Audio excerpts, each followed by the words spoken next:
Buongiorno. Good morning. I welcome you at the press conference for the presentation of the 19th International Architecture Exhibition, curated by Carlo Ratti, sitting here beside me, which will open to the public on Saturday, May the 10th, until Sunday, November the 23rd, 2025, in Giardini, Arsenale, Marghera, and other places in the city. I am Cristiana Costanzo, head of the press office of the Architecture and Visual Arts Department of La Biennale. We are live streaming from Giustinian, home of La Biennale in San Marco. We greet those who are following us through their screens from all over the world, including compatibly with time fuses, including students, researchers, professionals, participants in the exhibition, representatives of the participating countries, and representatives of numerous institutions. A warm greeting to the representatives of the institutions who are present here in front of us,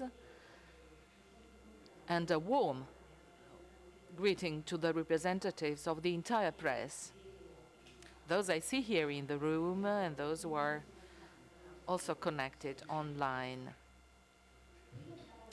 Before giving the floor to the president of La Biennale di Venezia, Pietrangelo Buttafuoco, and to the curator, here, on my left, I must say that alongside the International Curators exhibition, there is the exhibition of the countries. This year there are 66 countries, there were 64 in 2023, and they organize their exhibitions in the pavilions at the Giardini, 26 countries, at the Arsenale, 25 countries, and in the Historic Center of Venice, 15 countries. There are 4 new participations: the Republic of Azerbaijan, Sultanate of Oman, Qatar, and Togo. The Italian pavilion at the Tese delle Vergini in the Arsenale, supported and promoted by the Directorate General for Contemporary Creativity of the Ministry of Culture, is curated by Gwendalina Salimei with the project Terre Acque, Italy and the Intelligence of the Sea. Again, we have the Holy See Pavilion, promoted by the prefect of the Dicastery for Culture and Education of the Holy See, presided over by Cardinal José Tolentino de Mendoza. It will take place this year in the complex of Santa Maria Ausiliatrice in Castello. Opera Aperta, Open Work, is the title of the exhibition, curated by Marina Otero Verzier and Giovanna Zabotti. Libraries Building the Venetian Intelligence is the project with which the municipality of Venice participates with the historic Venice Pavilion at the Giardini. The city pavilion will have its emanation in other institutional spaces and in the headquarters of UAV, the Architecture University of Venice. The collateral events admitted by the curator, promoted by national and international non-profit bodies and institutions, will be announced in the coming weeks.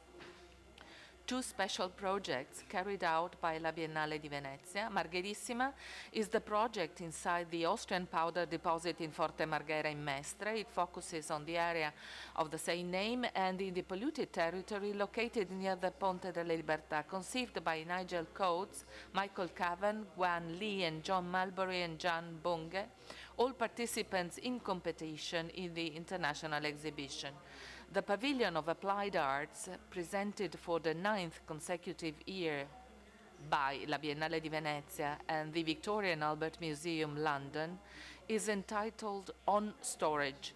It is curated by Brendan Cormier, who curated the inaugural exhibition of the Applied Arts Pavilion in 2016, in collaboration with Diller Scofidio and Renfro, and the project explores the global architecture of storage spaces at the service of the circulation of objects, including a 6-channel film directed by Diller Scofidio Renfro.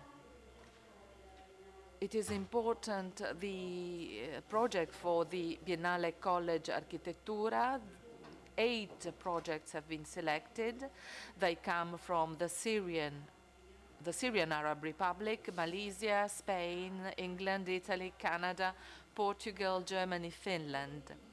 The goal of the College for Architecture 2025 is to complement the 19th Architecture exhibition with a research and experimentation laboratory for the development and production of projects that use natural, artificial, and collective intelligence to fight the climate crisis. The 8 projects will have a contribution of 20,000 euros for the realization of the final work, and the works created will be presented out of competition as part of the 19th International Architecture Exhibition of La Biennale di Venezia. Let me say a few words about the important activity linked to the promotion of the exhibition carried out by the Educational Department of La Biennale, again committed this year in the Biennale Sessions project dedicated to universities, academies, and institutes for secondary education. The aim is to facilitate 3-day visits for groups of at least 50 students and teachers with the assistance in organizing travel and accommodation, and the possibility of organizing seminars in the venues of the exhibition offered free of charge. To date, we have 24 Italian institutions, 20 foreign institutions, and 6 institutions involved through a joint project with the Department d'Astu of the Politecnico di Milano. A number of educational proposals are offered to the public of the Biennale's exhibition and festivals, such as schools, universities, families, enthusiasts, and those curious. Guided tours, laboratory activities, interactive initiatives, and tours, all focused on the active involvement of the participants and conducted by operators that are selected and trained by La Biennale. Finally, the official catalogue that consists of 2 volumes. Volume 1 is dedicated to the international exhibition curated by Carlo Ratti. Volume 2 presents the national participations and collateral events. The graphic design will be shortly illustrated by the curator, and everything is published by Edizioni La Biennale di Venezia. La Biennale di Venezia thanks all the participating countries and the new national participations. We thank the Ministry of Culture, the local institutions that support La Biennale in various ways, the City of Venice, the Veneto region, the Superintendents for Archaeology, Fine Arts and Landscape for the Municipality of Venice and the Lagoon, the Navy, and the Naval History Museum of Venice. We thank Rolex, partner and official watch of the event, and to the sponsors, Bloomberg Philanthropies, Vela Venezia Unica, Hydro, and Gruppo Saviola. We also thank Cleary, Gottlieb, Steen, and Hamilton. RAI is the media partner of the 19th International Architecture Exhibition and will follow the event with a dedicated offer on TV, radio, and on the web. We thank the donors, the international bodies and institutions that are important in the realization of the 2025 Architecture Biennale. In particular, we have to thank Carlo Ratti, the curator, and his entire team. We want to thank, finally, the professionals of La Biennale, who have committed with great dedication to the realization and management of this exhibition. I now invite the president of La Biennale di Venezia, Pietrangelo Buttafuoco, to reach the podium for his speech.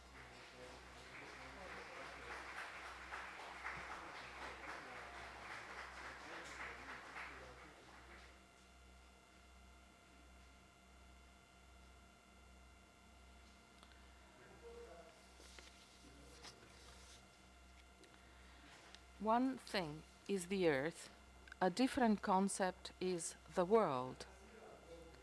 Nature involves the earth. The world requires intelligence. When we started this journey,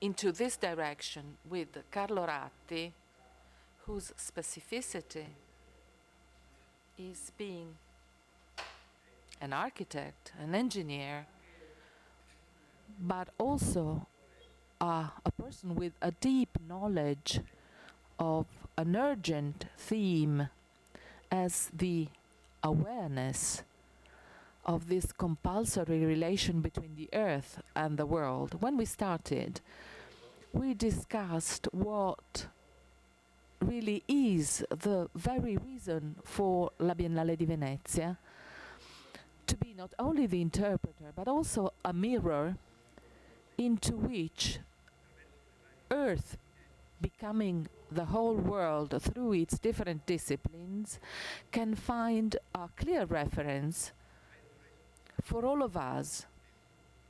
And as we have a responsibility for content, for construction, for theoretical structure, we find all of this urgent to provide a response to what the earth is asking us in its becoming the world, even more so when becoming the world starts to fall into pieces.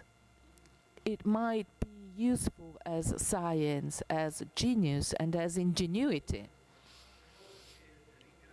I can only thank Carlo Ratti for the work he's carrying out that is already almost completed and that we will see in May at the inauguration of his exhibition. His exhibition is the exhibition of La Biennale di Venezia. And what I would like to stress is the need we feel, the urgency we feel to help ourselves to discuss publicly a political discussion, I must say, because between the earth and the rest of the world we have the polis, we have inhabiting, we have the very sense of our duty. Through this manifesto, through this title, we have the continuous development of an information that is bringing us, sometimes hiding them, the concrete facts of our destiny. I will not use my words, because my words might be misunderstood, as often happens. And therefore, I will use the words of a personality I love because he's a dear friend of mine, a friend I had as my master. So in greeting you and in thanking Carlo Ratti again for being here with us, I will use the words of what Luciano Violante declared in an article on Il Corriere della Sera a few weeks ago. He defined it as an urgent issue that is a subject for architecture, that is a content for architecture and for the intellectual debate. And it is a political duty. And it all lies in one single word that can help us give substance and cleanness for responsibility for all of us when we see destruction. When we see destruction in Birmania, when we see it in Ukraine, when we see destruction in Gaza, and the word is domicide, the killing of the home, domicidio. With the words of Luciano Violante, it is not just the destruction of one or more buildings, something that happens during all wars. It is a deliberate and systematic destruction of all houses, schools, universities, hospitals, to deprive a people of its identity and of the possibility to survive. This is why domicidio home destruction accompanies wars and genocides when they are indiscriminate. In a recent radio broadcast, a journalist referred to the killing of memory, memoricidio, a number of actions that tend to destroy the memory of a people. It is just another aspect of the destruction of the homes. The house is the house and the memory, the home and the memory, important factors for a people, have become the object of wars. You have to destroy houses, schools, universities, hospitals, libraries of your enemy in order to destroy the dignity of a people and transform it into a pack of animals. These are the words of Luciano Violante. Between the earth and the world, nature offers us a path, and intelligence can build with the artifice of polis. We would have never expected to have to transform the thinking being in a deprivation of itself, transforming it into cattle. This is our main question. This is the duty of a public institution like la Biennale di Venezia, to offer through architecture the constant exercise of our extraordinary freedom, that is the critical spirit we have in ourselves. Thank you.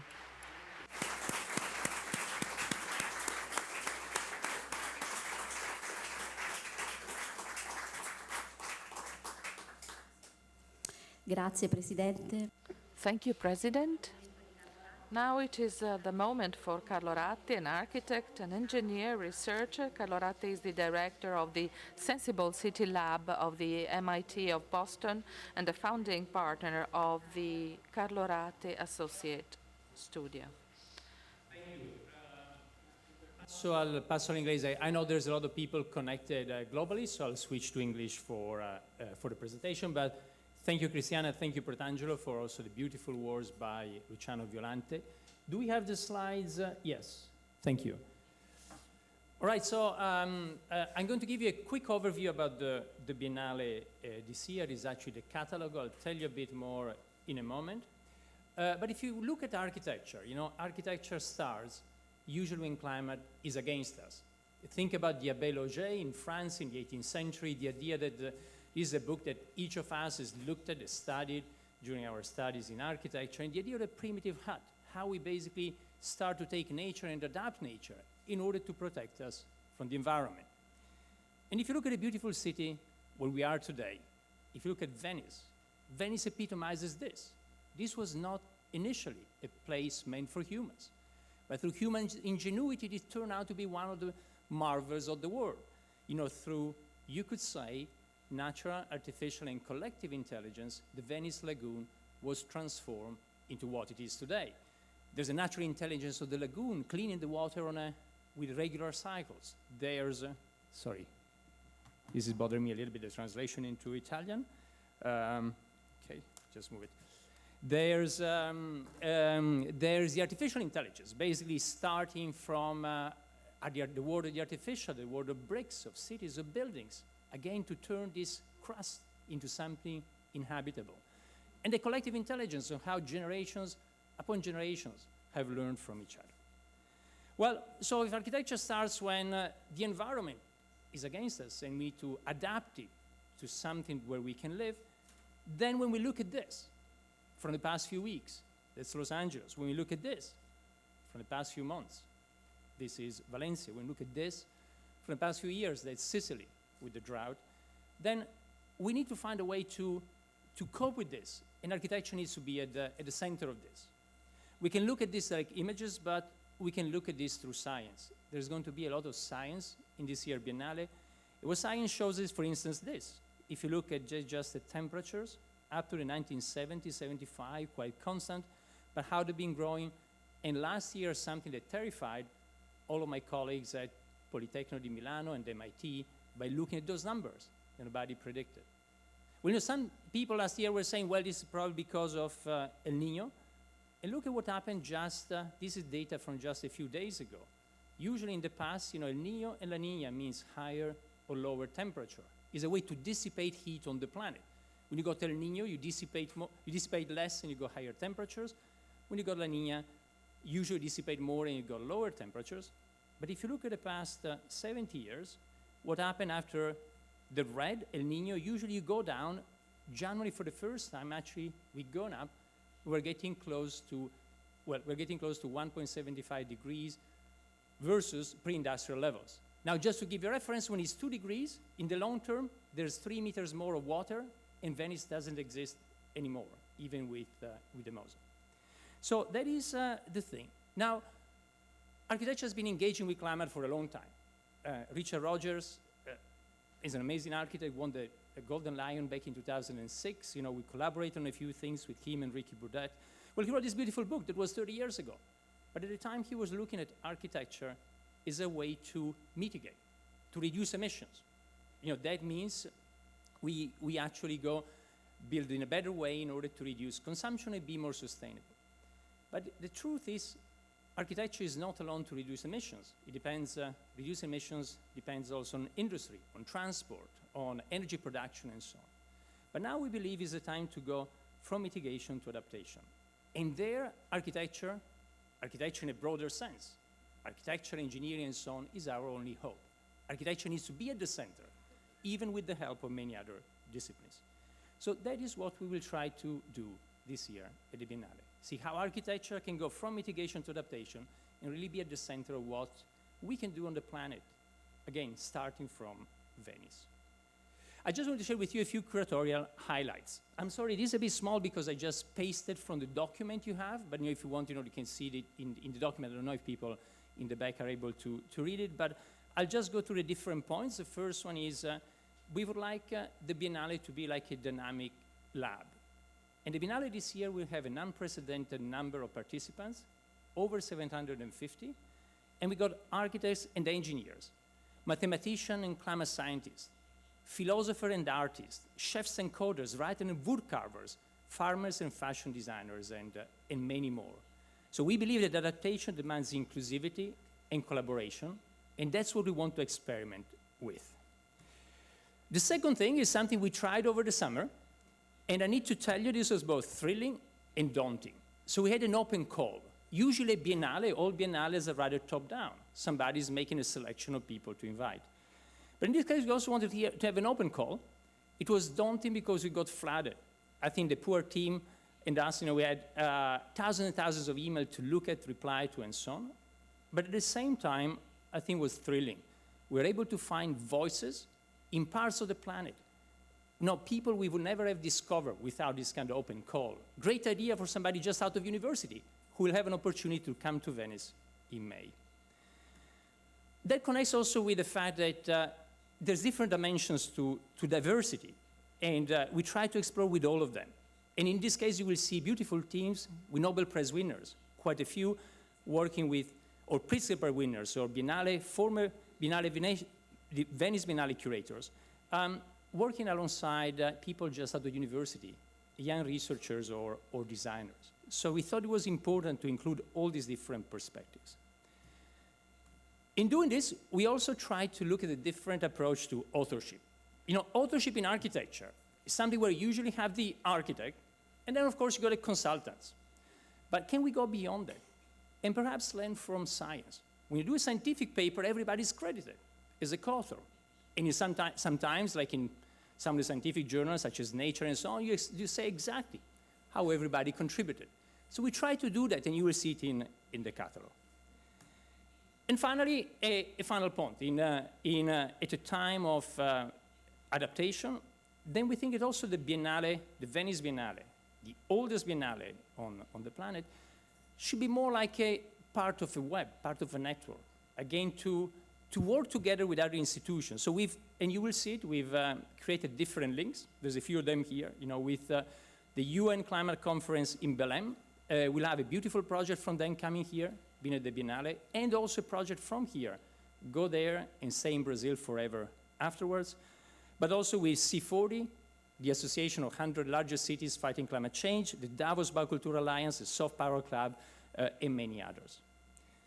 So those are some of the things about the approach. So what to do now? Usually this is the moment when the curator comes here and presents all of the invitees. And so my first thing was, okay, here you see part of them, you see half of them here. And so I prepared 300 slides to show you that. Now, I could show you 300 slides, but then we decided something else. Let's just share a few data and take you on a quick tour, and then you can look at all information online. Now, the selection is not a selection based on importance. The selection is just a selection to give you a quick glimpse of what you will see starting in May in the Arsenale and in Venice.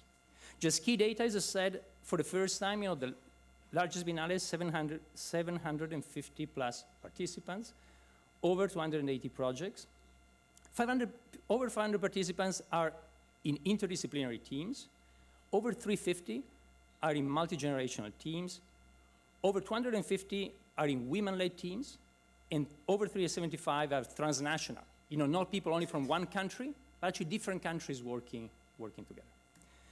So I'll take you on a really quick tour, starting with the Corderie. As you know, the Biennale has two sites, has the Corderie in the Arsenale, and then the Giardini, the International Pavilion of the Giardini.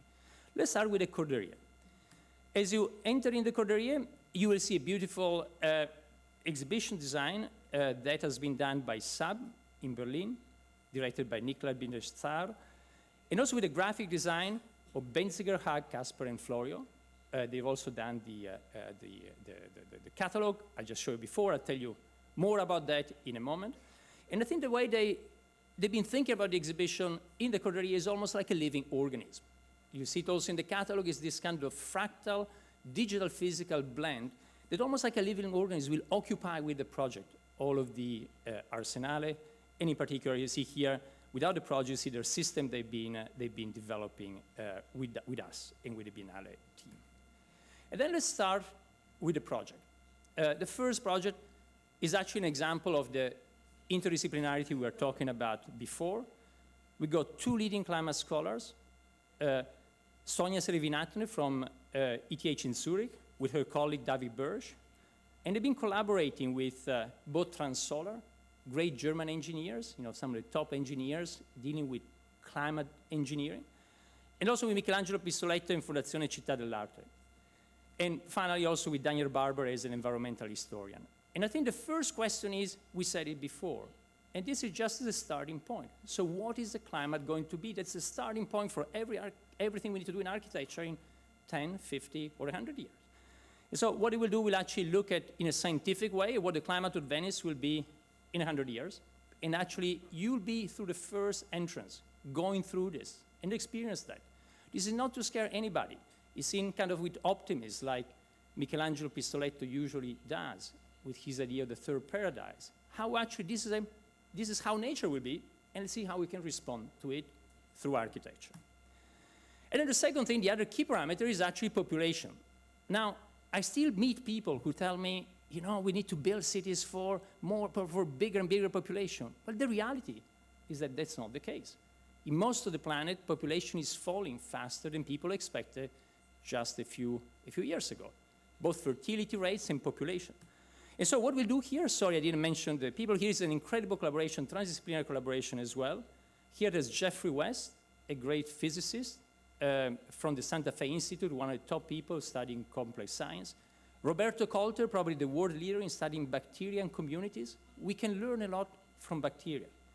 And actually, Beatrice Colomine and Mark Quigley, they come from architecture, Princeton and Columbia, but actually been working a lot with themselves, with biology and bacteria. And Patrice Urquiola, who helped turn this into an incredible installation, the second one. And this would be the question is, what is population, how is population going to evolve? What you see here, and on this side, what you're seeing is actually the growth, that wall, that hill. The title is The Other Side of the Hill. That hill is basically the growth of human population. We started thousands of years ago, all of us. You see it there to the left, with very few people on the planet. 100 years ago, we're just 2 billion. Now we're 8.3, but now we know we're close to the peak. And if you actually extrapolate, some people think we will not even, the latest projections think, we will not even reach 10 10 billion people. So what will happen later is what we see on the other side of the hill, and here Patricia with her design, but also the great work of Roberto Colter, his team on bacteria, Jeffrey West. We look at different scenarios. The interesting thing is that you can put 10 billion bacteria on a petri dish, which is almost like a small planet. And what happens to them is very similar to what might happen to us. They usually grow a lot, and then population decline in different way. Sometimes collapse, sometimes not. And so that's what we'll look.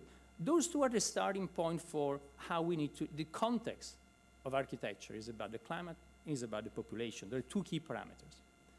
Now from there, we'll go into the different sections. I told you natural, artificial, collective. We'll explore them in that order in the Corderia. I'll just pick one. This is another large collaboration with Kingo Kuma Associate. Kuma Lab is our lab, both at the University of Tokyo and also with 80 structural engineers. And what they will do, we'll also look at how nature, well, if you think of how we've been using timber for a long time, we had to turn timber into something very, very rigid, into something straight in order to use it in construction. But now we can use 3D scanning, we can use 3D printing, we can use the technology to actually use timber as it is. With both advantages, we use nature in this complexity. For the first time, we can manage that in construction. We couldn't before. We had to turn timber into something really very simple to use until recently. Now we can embrace the complexity of nature and transform it. We are going to have a beautiful project by colleagues at Politecnico di Milano, Ingrid Paoletti and Stefano Capolongo, working alongside Konstantin Novoselov, who won the Nobel Prize for graphene, and also Margherita Pallirota, who tried to turn this into an amazing scenographic experience. Margherita Palli is very important for me, her presence here, for different reasons. You might know Margherita is the key person doing set design at La Scala Theater in Milan. Margherita is also the wife of the late Italo Rota, with whom we started the journey on the Biennale over a year ago before he passed away. So I'm very happy that she is part of this and also continue to bring some of the idea of Italo in the Biennale. And you see here some of the things. Here they've selected actually 40 participants from all over the world, 40 groups. They will show incredible materials, very natural material, very artificial material, and show them. Those are kind of the atoms of the architecture of tomorrow. Very natural things, very artificial things. We also have in this session something about circularity. Something that always bothered me is that when we do something temporary, it can be the Olympics, the Expo. We've done a lot of work with Olympics and Expos. When we do Milan Design Weeks, when we do Biennales, we build almost like a city, and a lot of that goes into landfill at the end. And now, so here we try to see, is there any way we can actually start to be completely circular? And I'm very proud of what with the Biennale we've been able to do. First of all, working with Ellen MacArthur and her foundation, the Ellen MacArthur Foundation and Arup, to develop a circularity manifesto. We're giving it to everybody. Not everybody will yet be able to apply it 100%, but I've seen a lot of effort to go in that direction. And also there will be different projects dealing with this. They are listed here that will actually show how we can build with things that have a prior life and will have another life later. A little thing that I'm quite excited about is that, for instance, we are not going to use any plasterboard that usually goes into landfill. But you saw before in the exhibition, there's a lot of wood panels. They're provided, it was mentioned before by Saviola, they are recycled wood panels, and at the end of the Biennale, they will come here with their machines, they will chip it again, they will shred it again, and turn it into other things to be used in another Biennale or in furniture and other things. So somehow, that is one part, one component of this. Everything will come here ready, reuse, and be reused later. And here you see one of the installations about circularity with pills. In material, we also see this beautiful project by Brunsen Pramada, Elephant Chapel, also looking at the most unusual material. In this case, using recycled elephant dung to create bricks, and again, experimenting with new type of matter to build the space we live in. You see this kind of chapel that we are building. From there, we're moving into the artificial. The artificial is how we can look at artificial intelligence, but not artificial intelligence like everybody's talking today about whatever, LLMs or ChatGPT. There's much more than that. I think artificial intelligence is about networks, about sensors, about, again, another type of intelligence that architecture has been experimenting for a long time. And the first project here will deal with the future of construction. Here I'm very excited to show that there's going to be different universities, from top universities from all over the world, from the US, from China, from Europe, working together for the first time to actually use humanoids and see how humanoids can change construction. So these humanoids are arriving. You might have seen some of the announcements. Some of them are available already. We're going to bring a number of them in the Arsenale. And the Arsenale will become like a lab to test this. And you know, the most interesting thing is that we managed to get the support. This will be announced later, but both from the workers' unions and the industrial unions, Confindustria, for both of them, for what is called in Italian the filiera della costruzione. So for all the people involved, from the level of workers or people who own companies, actually their support to turn this into a lab and see how construction could be tomorrow. In this side, we'll also see how to use artificial intelligence, a type of artificial intelligence based on the recognition of images, in this case in Ukraine. In this beautiful project, we'll actually look at how to detect all of the waste that's generated by destruction in Ukraine and how this could be reused for rebuilding cities later. Instead of removing everything, how the city itself, even if destroyed, can become like a place for urban mining, for mining materials that can be reused for rebuilding. And that's again with AI. And then we move into the collective intelligence. I just picked 2 projects per section, including collective intelligence. Collective intelligence is about how we can learn from each other. We're very excited about Tosi Noshinozo's research on informal markets and how they actually teach us something about how cities really work. Or also at the end, we'll have a place for discussion. Collective intelligence means learning from each other. And so at the end of the Arsenale, you got this beautiful arena with dozens and dozens of events during the 6 months of the Biennale. And this is something that's been designed and produced by Chris Author, Johnson Mackley, and Florencia Rodriguez. And that will be this kind of space, again, where people can have a conversation and, again, can share ideas. Starting from the opening, will continue all the way until November, when the Biennale closes. So, as I told you, we enter with 2 key things about climate and population. We got a different type of intelligence. Then we are getting close to the end. Close to the end, well, first of all, we thought it was important to move. And here at the end, we want to talk about something that everybody's discussing these days. You know, well, are we going really to live on another planet? Can we actually leave our planet and move somewhere else? So first of all, we had to go to outer space. There's a number of projects, architectural projects, that explore outer space. And to go there, to move out, here is another very transdisciplinary project. Is with Jean-Michel Jarre, the composer, with Antoine Picon, professor at Harvard, Maria Grazia Mattei is a producer from MIT. And that will be very interesting how Jean-Michel has thought about using music in space and how music in space can change dynamically. So when you're closing your eyes, it feels like, you know, when you're listening to that and close your eyes, it feels like your body is moving to a different place. There will be a transition to this section called Out, about outer space outside of our planet.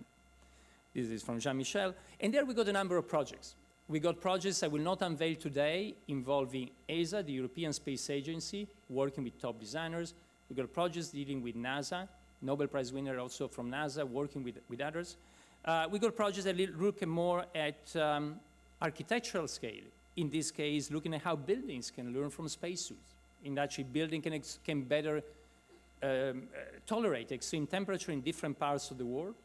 In Dubai, we got a small lab last year, you know, several days, we got to 50 degrees or more. So actually, how can we learn from space to improve life on the planet and to change architecture?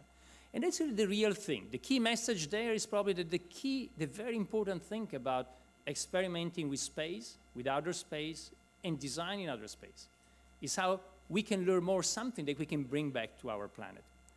And actually, Martin Rees, Lord Rees, the astronomer royal, who's been involved in the Biennale, wrote a beautiful essay in the catalog. He's actually writing that beautifully. I want to share a sentence by him. He's saying, "It is a dangerous delusion to think that space offers an escape from Earth's problems. We got to solve this here. Coping with climate change may seem daunting, but it's a doddle compared to terraforming Mars. Nowhere in our solar system offers an environment even as climate as the Antarctic, the ocean bed, or the top of Everest. There's no planet B for ordinary risk-averse people. we must cherish our earthly home. And actually, we'll look forward to continue the discussion also with Martin, and you will see more of this in May. Now, this is what you will see, just a quick tour through the Arsenale, through the Corderia. As you might know, the other part of the Biennale usually is in the pavilion at the Giardini, the International Pavilion, former Italian Pavilion, International Pavilion. But as we mentioned last May, this pavilion is being refurbished this year, so we cannot use it. And so, as we mentioned in May, we are going to turn Venice into kind of a living lab. After all, Venice is the most fragile city in the face of climate change. So what about using Venice as a lab for different type of projects? And I'll share with you just 2 or 3 of them. The first one is a project led by the Norman Foster Foundation with Norman Kinsella, Michael Maurer, the chief designer from Porsche, Bau and Christopher Honsley-Jones from Aerotrop. And they will actually think about how to redesign Venice's relationship with the water. Think about the Vaporetto station, but how you can go beyond that. How do you connect with water, in particular water mobility? And you will see, I will not share the whole thing, but you will see here some beautiful experiments in the Arsenale, actually of how to go and connect and play with the water in a new way and get mobility there in a different way. Or another very important thing, clearly, is about water. There's going to be a lot of projects about water. One of the consequences of climate change is too much water or too little water. And so, for instance, this project, you will see DSR, Diller and Scofidio, with Natural System Utilities, Sodai, David Oldani, star chef from Italy. And what he will do is actually try to purify water in a natural way. You see it here, take water from the canal, purify it the natural way, and turn it into the best espresso in Italy, which of course means the best espresso in the world, but really to show how we can purify water in a natural way. That will be the key challenge of Venice in the future. If sea level rise, the only way, Venice, the lagoon will be disconnected from the sea, and then the only way is actually how we can purify water in the lagoon in a natural way. So there's a lot of science behind this, but also to make it accessible. We want to turn it into something people experience in their daily life. And also with DSR, there's also a beautiful project by Diane von Furstenberg. I think Diane is here in the back.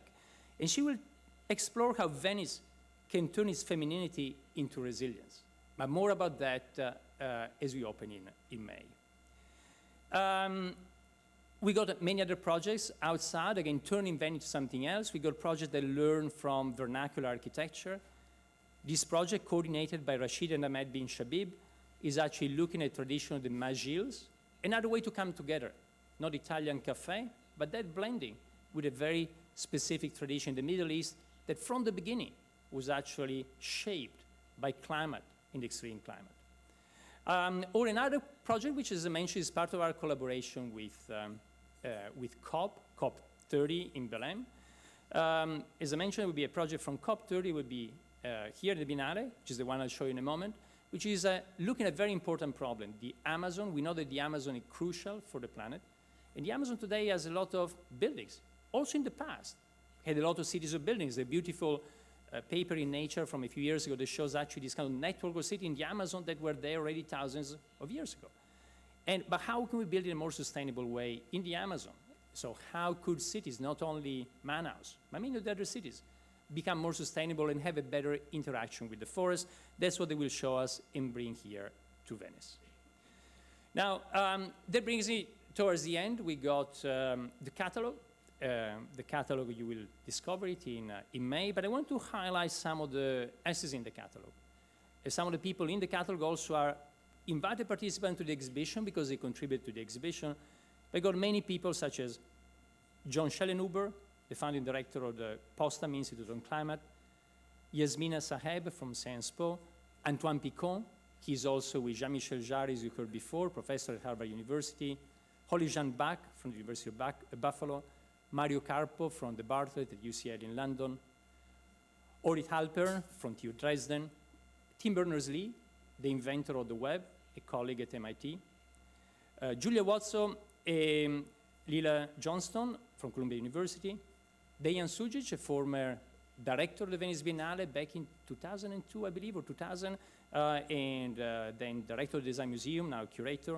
He's been helping us a lot. Martin Rees, Lord Rees, the astronomer royal in the UK, Jack Hanley from MIT, Albina Yanieva, she was at Columbia before, she's also involved in a beautiful project, you see it in the list, and a professor now at Politecnico di Torino. Ivano Dionigi, the former president of the University of Bologna, who's wrote a very nice essay. Paola Malanotte worked a lot on Venice, on the Mose, professor at MIT and a colleague.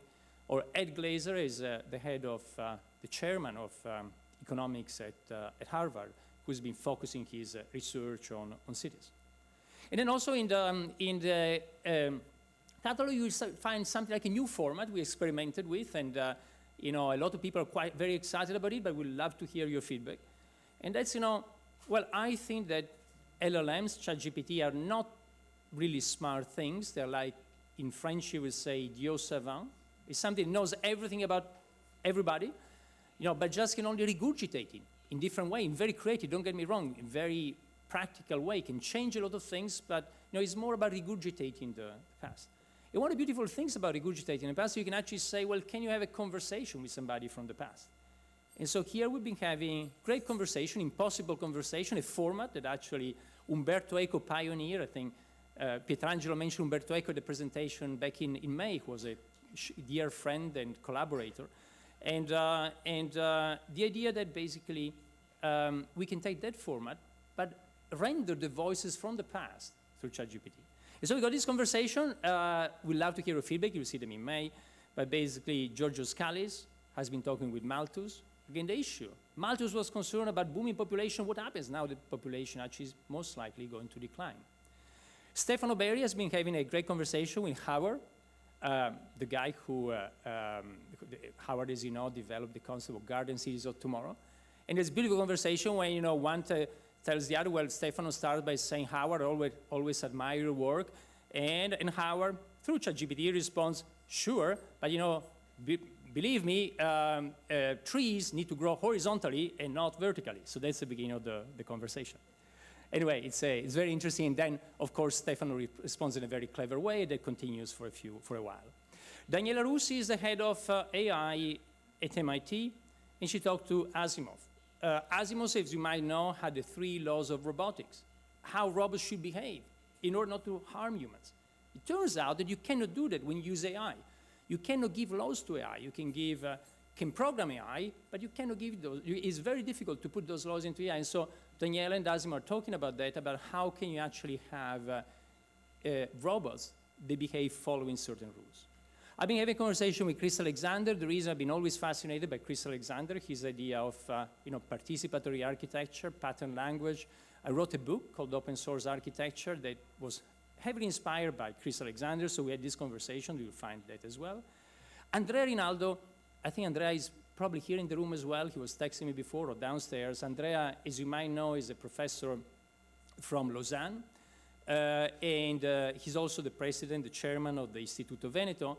And Andrea has a great project. We will unveil it together at the Biennale in order to try to see how Venice could adapt in 50 or 100 years when the mosaic might not be enough anymore.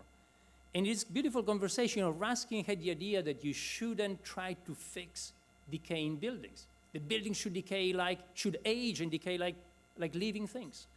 And so you got this very poetic conversation with Andrea, kind of the engineer, trying to see how Venice could be saved.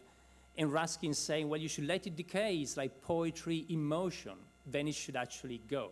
And so you'll discover it as well. And then Ercilia Vado from the ESA. Ercilia is also involved in the last project with Jose Grima at the end of the Corderia. I mentioned it briefly before.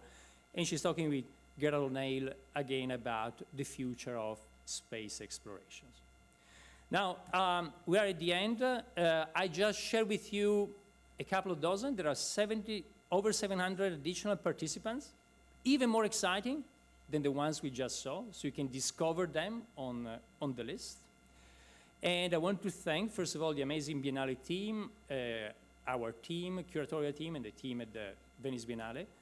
And of course, our sponsors, donors, and supporters, they will be unveiled later, but really, this year was quite unusual. It has been a bit more difficult, probably, because the fact of not having the central pavilion meant, in turning Venice into a living lab, meant we had to find different creative way to support many of the special projects. But I can say, we We made it, almost, and all of our sponsor donors and supporters will be announced in due course. So having said all of this, I'll finish and see you at the opening in May.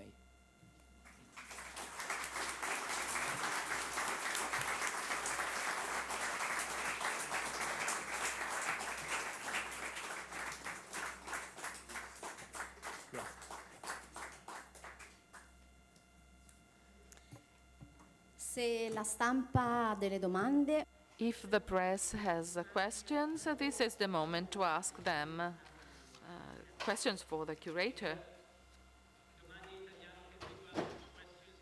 In English, it's the same, and I know we can mix the two languages.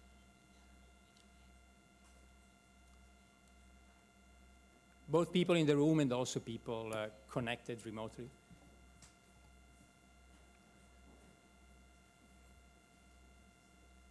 non vedo mani alzate, quindi I don't see questions, so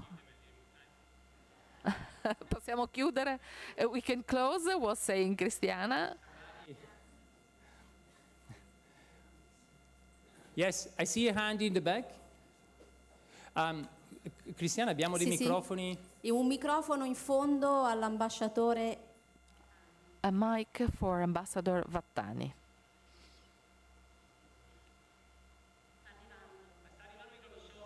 The mic is coming.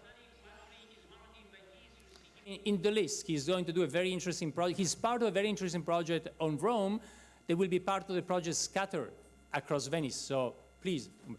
Grazie mille, io vorrei veramente Thanks a lot. I would like to express my appreciation for the presentation of the curator, but also for the beautiful introduction by the president of La Biennale di Venezia, Pietrangelo Buttafuoco. What really moved me, looking at the evolution from the natural to the artificial collective intelligence, is seeing always as a backdrop the third Paradise by Michelangelo Pistoletto, Terzo Paradiso by Michelangelo Pistoletto. It was traced for the first time in San Servolo Island by Michelangelo, who reproduced it many times around the world. I am glad to see that still today that intuition by Pistoletto can bring us to try and understand how we can reconcile nature with the artificial world, and the inspiration was an inspiration for this fantastic architecture exhibition. Allow me to wish the best possible success for all those who will participate and all those who will come to Venice. We will certainly remember this Biennale for a long time, and I'm glad I'm here at this press conference with the curator, who has told us a lot of things about what we're going to see in May. Thank you, and thank you for this. I want to say just that the reason we decided to team up with Michelangelo Pistoletto, his idea of we thought he was the right person to talk about the climate of Venice in 100 years, not to give a pessimistic view, but as you say, his third paradise, nature and technology together, his idea that together they can make it, we can find a solution. That's why we invited him. So thank you, and we look forward to seeing your project. It's going to your project.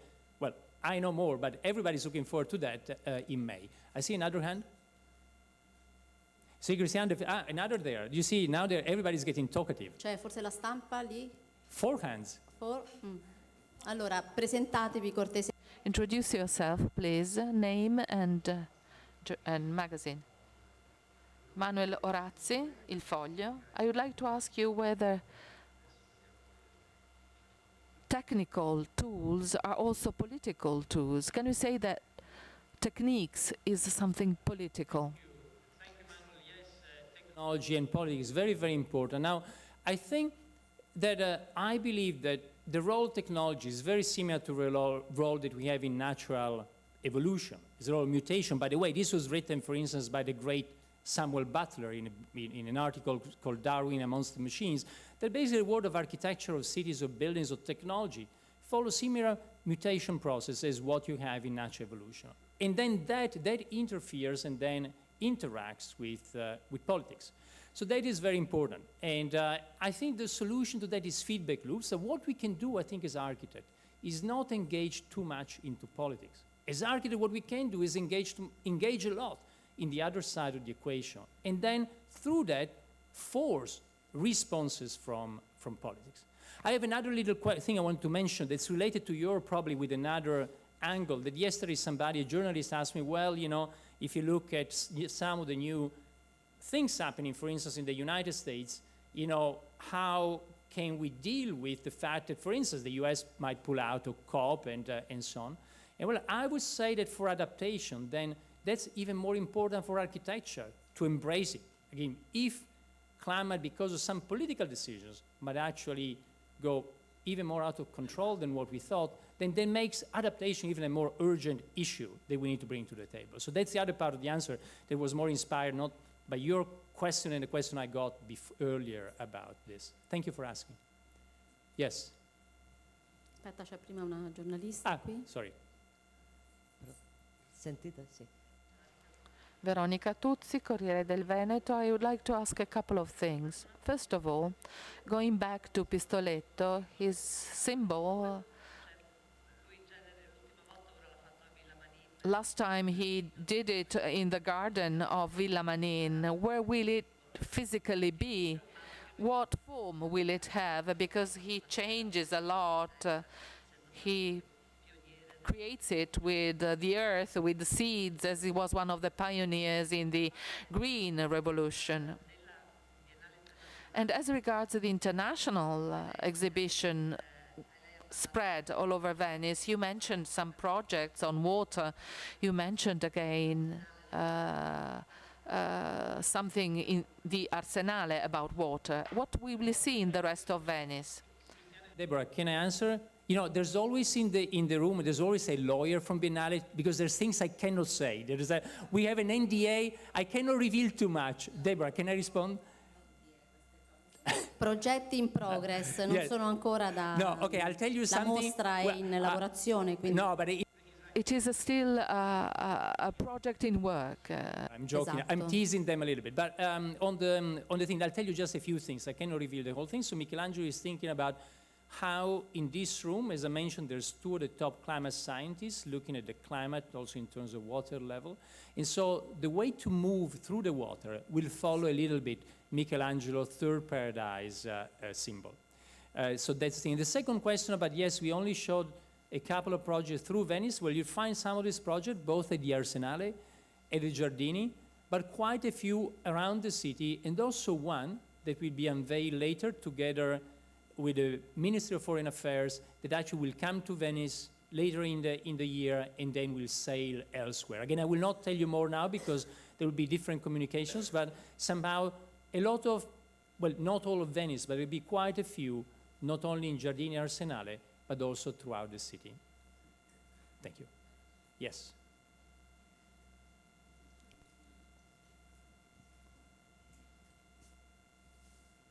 My name is Snezhka Kvatic-Mihailovic. I'm the Secretary General of Europa Nostra, the European voice of civil society committed to cultural heritage. First of all, thank you for this impressive presentation of an impressive program of the Biennale. I would particularly like to applaud the connection that you also want to make with the COP30 in Belém and this whole mobilization of the world of culture in general, which includes architecture, for promoting a sort of a different way of more effective climate action. And so in 2023, we launched here in Venice with the World of Heritage and Art, the sort of call for the culture-based climate action. And it became a global call, and we very much look forward with the Biennale, and that this connection is essential because it's missing link, the link with this human intelligence and the cultural intelligence in the whole COP. So I would like, you know, to see how we can also collaborate with you, and this is an extremely important partnerships that you are making with the Biennale. Thank you. Thank you. Let me reply to that. Very happy to collaborate. I want to say maybe something even broader. You know, it was mentioned before we got a number of partnerships already established, but there's also opportunity to create additional ones before May, and really want to see the Venice Biennale as a platform that can expand different conversation. Now, we will have with Christiana another press event talking about, I'll give you just a bit of glimpse about Gens. So talking about all the programming during the Biennale. Usually, at the Biennale, you might know in past years, there were some conference called People Meet in Architecture. And I had myself participated to some of those conferences, but I always thought it was architects talking to architects. It was like a conversation that wouldn't get out, wouldn't reach a broader public. So what we decided this year is actually to launch something a bit different. And so the budget that there was for People Meet in Architecture has been used in order to provide space for everybody who wants to have a conversation about some of the topics we are talking about. And so both in the center of the Arsenale, remember at the end there's the speaker's corner, Chris Houghton and the others at the end, and also in some of the other Biennale venues. I think, we have now dozens of events. I think every week there will be several events, some small one, bottom up, they can go from organized by universities, by students, by great institutions, some of the ones I mentioned before. And so we want to really have a conversation during the 6 months of the Biennale. We call it Gens. Again, in IntelliGens, Gens is the people, the side, the collective, the participatory side. And so any other voices, that is being finalized as we speak. We'll announce it later. But if somebody, if you'd like to join, and other voices as well, we're still very open to proposals. So thank you. Buongiorno, Sara D'Ascenso. Sara D'Ascenso, Corriere del Veneto. Reflecting on your presentation, architecture turns into politics somehow, because with your approach, multidisciplinary approach, you somehow transform architecture into a subject of the discussion. But thinking that architecture will be involved in the forthcoming months and years in reconstruction projects in territories that were violated by wars, how do you think architecture can define itself? Is it more political or more based on decision making? The decisions about reconstruction are political decisions. Connected to the question before, I think by Manuel, we need to see what we want to define as politics. But let's take a broader definition. The basic politics about the response of society. Mediate or not mediate, and more or less direct, but is that response? And I think that as architects, what we can do is actually provide ideas. Ideas, we saw some of them before. You mentioned war. We saw how to use AI in Ukraine for reconstruction. You saw many of them, in the little glimpse I gave, but there's many, many more in the list. And then I think it should be society to respond. I think this is a big misunderstanding in the 20th century architecture, where architects thought they had the solution, and they didn't even need to ask people if people wanted it. And I think we should stop that. If you think about Le Corbusier, in 1923, more or less this time of the year, when he presents at the Pavillon de l'Esprit Nouveau, in the New Spirit Pavilion, his plan was for Paris, he was proposing to demolish all of Paris, to leave Notre Dame and the little other things as souvenirs from the past, and didn't even bother to ask anybody if that's what they wanted. So I think what we should do is not take that approach to engage with politics like we have the solution. I think what we can do is make proposals and then let people, that's a political response, that people decide if that's what they want or not.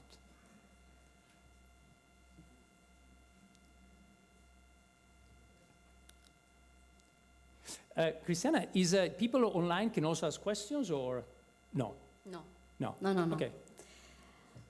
Io chiuderei qui la conferenza. I would close this conference here. I invite you, before going away, to visit in Sala delle Colonne the beautiful exhibition by Gulnur Mukajanova, Memory of Hope, which is the second step of the special project of the Historical Archive. It is the wind that makes the sky. For the 700th anniversary of the death of Marco Polo.